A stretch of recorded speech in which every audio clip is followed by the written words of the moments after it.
In today's episode, I am speaking with Marcus Francis, and I was so excited to have him join us on the podcast today. Why? Because Marcus shares his journey and story about moving into very senior leadership roles in the recruitment business. Marcus is very humble, but I know that he is widely recognized as one of the best in the business. So I was very keen for us to be able to explore and understand his story, his journey, his challenges and his successes. But what really came out of this conversation is what an honest and hardworking and determined leader Marcus is. And he said to me, Monique, I will join you on the podcast. If this conversation just inspires one person, it will be worth it.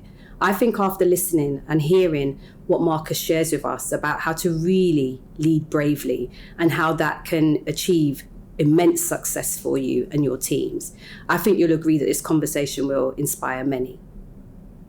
So Marcus, hi, it's fantastic to have you here and welcome to Bravery in the Boardroom podcast. Thanks for having me.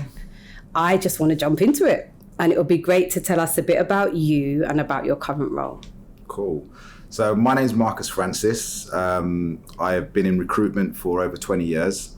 My current role is a business consultant for a company called Enterprising Minds. Essentially, we do mentoring and coaching for companies specifically in recruitment, from owners down to consultants. It's something that I really enjoy.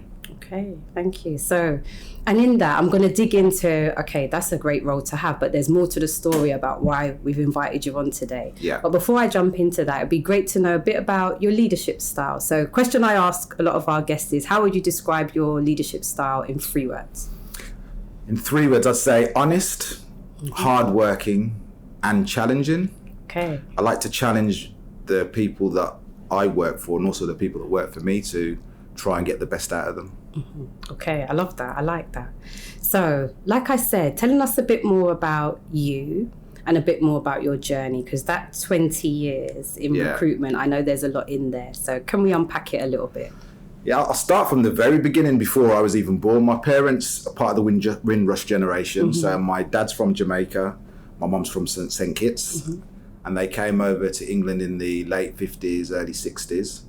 And I talk about them because it was their work ethic, their drive, that I feel instilled some of the values that I've got that allowed me to have success in recruitment. My dad was just a grafter, really hardworking.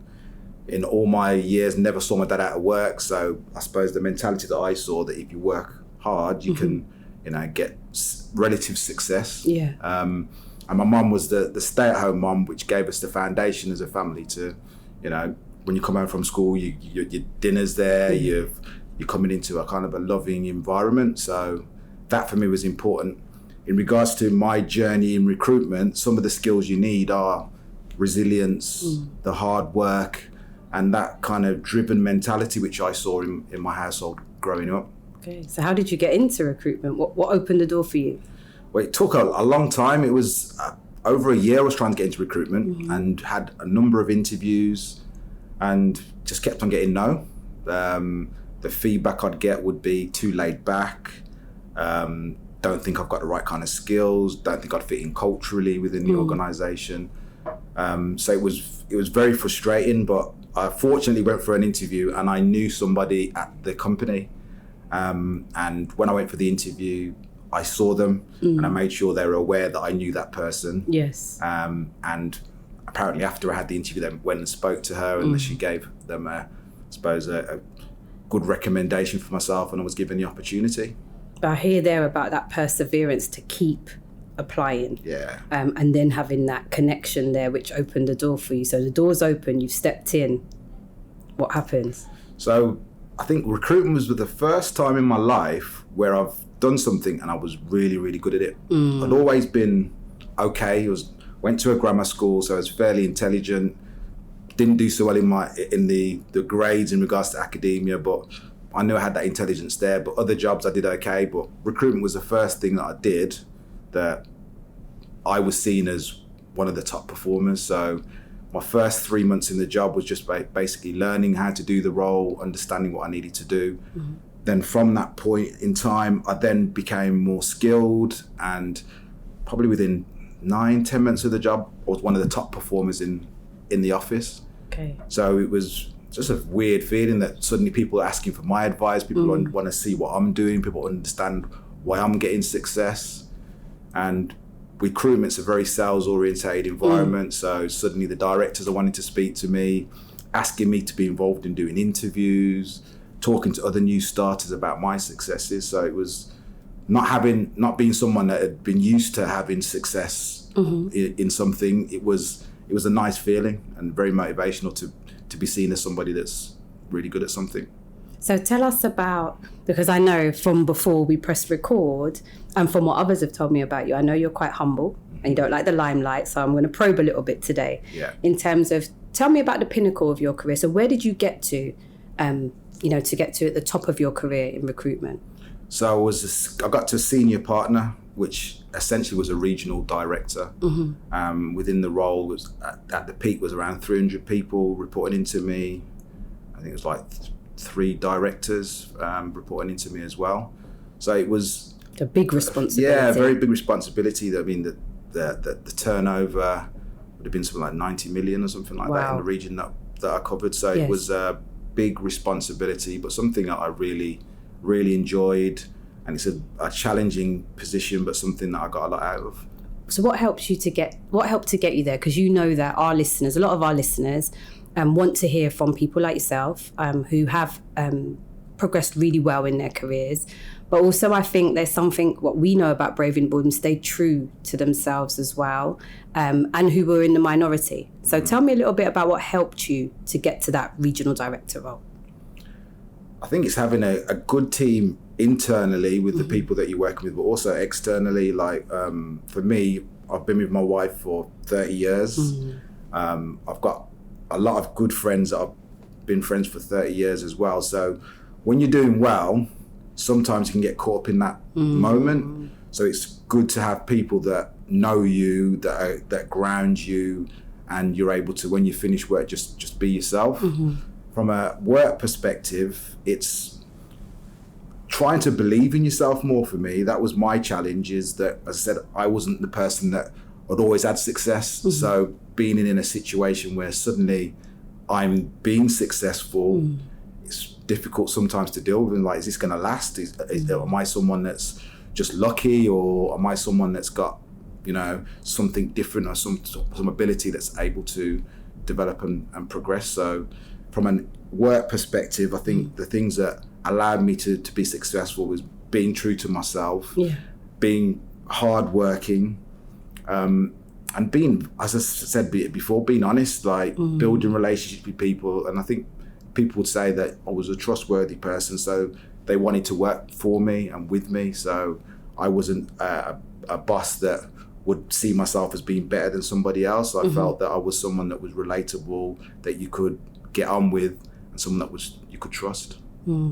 Interesting what you say there, because I know recruitment consultants and trustworthy don't always go hand in hand, right? As something you'd say to us. So talk to me about that a little bit more, because that's not always the norm, right? Is that a fair comment? Yeah, I think a salesperson in general is not necessarily seen as the most honest. And I think that my personality probably is very different from a lot of salespeople. I'm not the person who likes the limelight. I'm not the person who likes to shout and look at me, look what I've done. And I think salespeople have got that kind of reputation, and they've also got that reputation of wanting to do anything to get that sale in. So they'll tell you what you want to hear.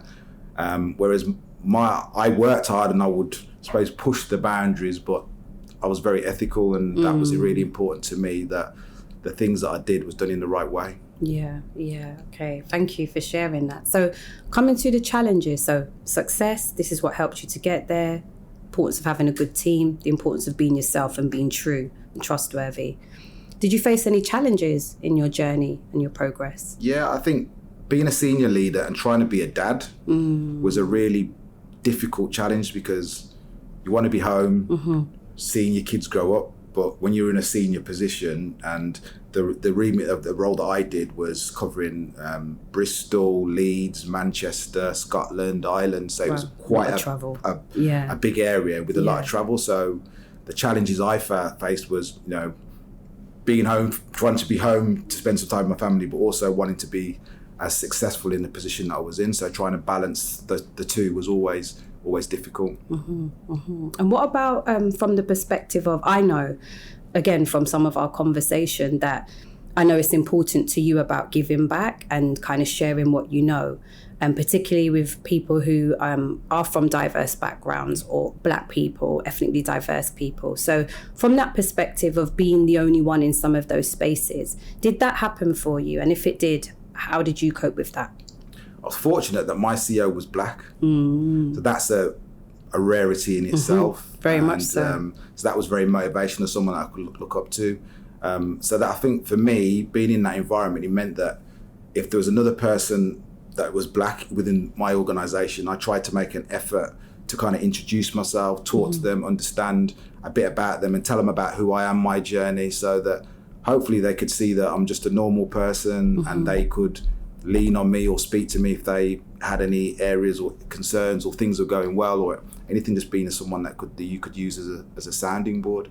But being in an environment where your CEO's Black, and if you look at the top companies in the UK, it's very, very rare that you see anybody of colour in those kind of positions. So from that perspective, I was fortunate, and he was someone that I got on well with as well. So that was very motivational for myself. Okay. So coming back to what I was saying there about progressing. So like you said, you had the benefit and even the joy, if I could use that word, of having a Black male CEO who you could look up to and who you respected. But if I know in our community, sometimes we hear a term of you're a token or a target. Token being you're there to be the tick box. We know there's so much now, isn't there, about representation and representation matters. And we've called it out a number of times on Bravery in the Boardroom about, it's not just about tick box. But for both from the perspective of, if the environment is still toxic and oppressive, nothing's going to change. It can be quite damaging for that person who's on their own. But also it's about having the right leaders, brave leaders, inclusive leaders, honest leaders like yourself. So that representation, we're really passionate about seeing brave leaders coming through.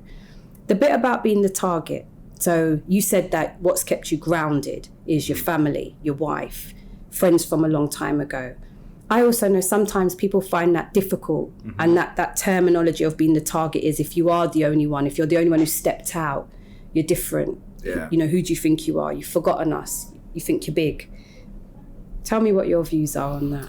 It is difficult being a Black person that's had success, and for me, I'm not necessarily saying I did it in the right way, but the people who knew me and that were close to me knew about my success, but I wasn't someone that would outwardly tell people. So if you met me out and you asked me what I did, I'd play down the role that I was doing. I wouldn't say, I'm a senior partner within, because I think, I don't want the attention. I don't want someone to feel that I'm trying to act like I'm the big man, if that makes sense. So sometimes it meant that you play down how successful that you are, and I suppose the kind of money that you were earning. And I'm not necessarily saying that's the right way to have dealt with it, but I know that's sometimes how I dealt with it myself. Yeah, I hear that, and I hear what you're saying. I hope now that that's the exception. That's not happening anymore for a number of reasons, because more people are rising up, but also because it's why we're here. One of the main reasons I asked you to come on is because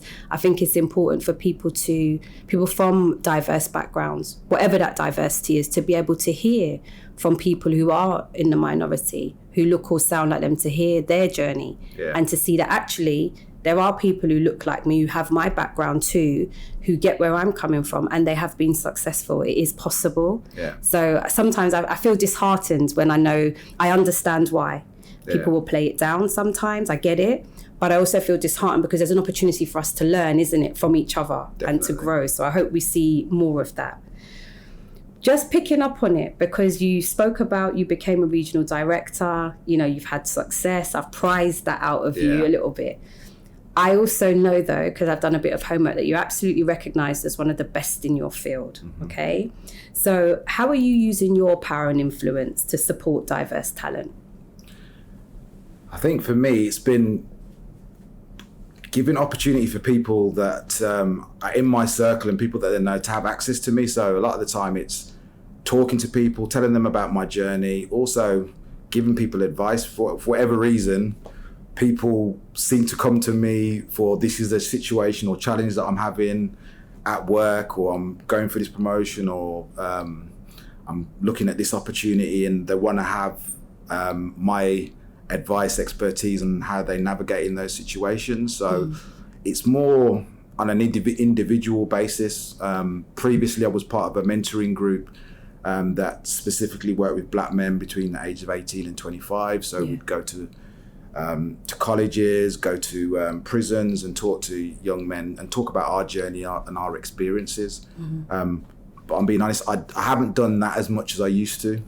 Since COVID and lockdown and stuff like that, it's things have changed slightly. So this, one of the reasons why I'm here today, is to try and put myself out there more and try and give an opportunity for people to learn off my experiences and the things that I've been able to achieve. Yeah, and I really appreciate that, because we all have busy lives, and I think people say, you must hold the ladder out, and I think that's true to a point, but there's also an understanding of there's a limit on time. So the fact that you give a lot of time to individuals, and I know that you also mentor people in the recruitment business as well to share your expertise, I think is fantastic.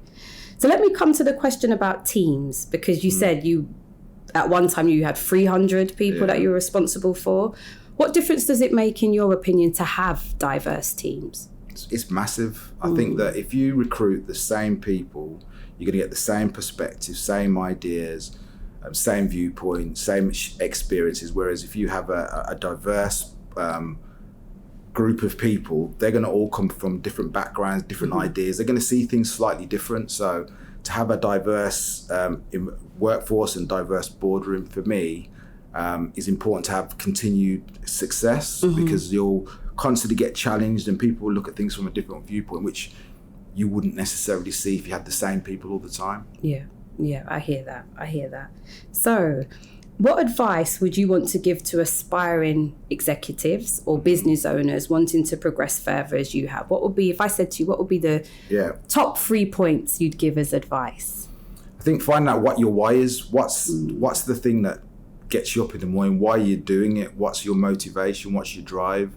Because I think once you understand what that is, you can start putting goals, which is the next thing. Like what do you want to achieve? One of the reasons I felt I had success was every year in between Christmas and New Year, I'd sit down and write out my goals and aspirations for the year. And it wouldn't just be my goals and aspirations, it would be, okay, how am I going to get there? And what potential challenges would I face? And how I could potentially overcome them. So I was going into the year with a clear direction of what I wanted to achieve. And I think that any business owner or any executives, those kind of goals, objectives that you set yourself and your team and your business, is important for you to have something to work towards. Then I say finally, be yourself. Like that authenticity is really important, because I think it's very draining trying to be somebody at work, then you leave work and you're somebody else. I think if you're yourself and people see that you are yourself, I think you get more buy-in from the people that work with you and the people that you're trying to lead. Where do you get the confidence to turn up as yourself? So it was something you said at the beginning of our conversation, that you showed up as yourself, but where did that confidence stem from, especially early in your career? I don't know, if I'm being honest. I think that you just see, I had success from being me. So I think because I had success from being me, and I had a lot of quick progression. So I was a top biller. Then I started to manage a team, and my team became one of the top performing teams. And I was myself. So having success being yourself makes you think, well, it's working, so why would you change it? Yeah. And what about when you progressed though? So coming into that regional director role, that still rung true for you as well? Yeah, I think that I've always been quite a humble person, so I've never looked at myself as I'm look at me, look how successful I am. So I think that humble mentality and people seeing that, if you're a trainee consultant or you're another director, I'll treat you with the same level of respect. Yes. Has allowed me to, people to respect me and to see that I'm a normal person. I'm not anything special. I just want to be successful. Yeah. Yeah, I hear that. And I wanted to come back to what you were saying there about how you set your goals for the year and the time that you do it, but not just setting the goals, but actually thinking through what the challenges may be and how you may overcome them. I think that's like gold in terms of, because we hear so much, don't we? Set your goals, set your vision, but actually breaking it down and thinking that bit through and starting, because we know you get to the end of January and usually things fall away. But actually, I love what you shared there. So thank you. Just kind of probing it more at that time. So you'll be pleased to know we're on our final question. Okay. So you are a very busy man. You spoke about that and kind of time. What do you do to maintain balance and look after your well-being? For me, it's exercise, training. So as I said, I've got some really good friends and we train like 3 times a week. And that's like a therapy session, because we get together, we have a laugh, we talk about what's going on, whether that's football, what's going on in the news, share our experiences, check up on each other's families and see what's going on. And then we exercise, so it's that healthy mind, healthy body. And that for me has been a good way of de-stressing, a good way of making sure I'm catching up with my friends, and it allows me to kind of have that. It's something I'm enjoying. I don't particularly like exercising, if I'm being honest, but it's something that challenges me to keep myself fit. And then spending time with my family, like going on holidays, going out for meals with my wife, spending time with my boys. Those are things that make me happy. So I try and do as much as that as possible. Thank you. Thank you so much, Marcus. I really appreciate your time today. And I think this has been what you said about your leadership style, very honest conversation. So thank you so much. Thanks for having me.